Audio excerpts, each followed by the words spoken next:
VD. Satheesan നയിക്കുന്ന പുതുയുഗ യാത്രക്കിടയിൽ തമ്മിൽ തല്ല്. പുതുയുഗ യാത്ര ഇന്നലെ ചെങ്ങന്നൂർ എത്തിയപ്പോഴായിരുന്നു കോൺഗ്രസ് പ്രവർത്തകർ തമ്മിൽ തല്ലിയത്. ഇതിനിപ്പം കോൺഗ്രസ് നേതാക്കളുടെ ഭാഷ അത് സ്നേഹത്തള്ളലായേക്കാം. ഇതിപ്പോ വിവരങ്ങൾ എങ്ങനെയാണ്?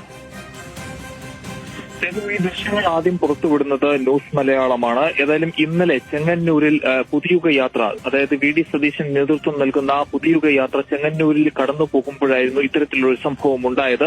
പ്രത്യേകിച്ചും ഇന്നലത്തെ ഒരു സാഹചര്യം നമുക്കറിയാവുന്നതാണ്. മന്ത്രി വീണ ജോർജുമായി ബന്ധപ്പെട്ട വിവാദങ്ങൾ പുകഞ്ഞു നിൽക്കുമ്പോഴാണ് അതിനെ പ്രതിരോധിക്കുവാൻ വേണ്ടി വി.ഡി. സതീശനും പുതുയുഗ യാത്രയുടെ ഭാഗമായിട്ടുള്ള നേതാക്കളും എല്ലാം കിണഞ്ഞ് പരിശ്രമിക്കുന്നതിന്റെ ഭാഗമായി ഇന്നലെ ഈ വലിയ രീതിയിലുള്ള പ്രതിരോധം തീർത്തിരുന്നു. അതിനുശേഷമാണ് ഇത്തരത്തിൽ നമ്മൾ പ്രതീക്ഷിച്ചിരുന്നത് SFI പ്രവർത്തകരുടെയോ ഡിവൈഎഫ്ഐ പ്രവർത്തകരുടെയോ CPM-ന്റെ ഒക്കെ ഒരു പ്രതിഷേധം ഈ ജാഥയ്ക്ക് നേരെ ഉണ്ടാകുമെന്നും അതിനു വേണ്ടിയിട്ട് സുരക്ഷകളെല്ലാം പോലീസ് അടക്കം സജ്ജീകരിച്ചിരുന്നു. പക്ഷേ ഇന്നലെ സംഘർഷമുണ്ടായത് കോൺഗ്രസ് പ്രവർത്തകർ തന്നെയാണെന്നുള്ളതാണ് ആശ്ചര്യജനകമായിട്ടുള്ള ഒരു കാര്യം. പ്രത്യേകിച്ചും വേദിയിൽ കയറുന്നതുമായി ബന്ധപ്പെട്ടുണ്ടായ തർക്കമാണ് ഇത്തരത്തിൽ സേവാദൾ പ്രവർത്തകന്റെ കഴുത്ത് പിടിച്ച് ഞെരിക്കുന്ന രീതിയിലേക്കുള്ള ഒരു സംഘർഷത്തിലേക്ക് എത്തിച്ചത് എന്നാണ് ഇപ്പോൾ പ്രാദേശികമായി നമ്മൾ സംസാരിക്കുമ്പോൾ മനസ്സിലാക്കാൻ സാധിക്കുന്നത്. ഏതായാലും സംഭവം വളരെയധികം നാണക്കേടാണ് കോൺഗ്രസിനും പ്രത്യേകിച്ചും പുതുയുഗ യാത്രയ്ക്കും ഉണ്ടാക്കിയിരിക്കുന്നതെന്ന് സംശയമില്ല. സിതു.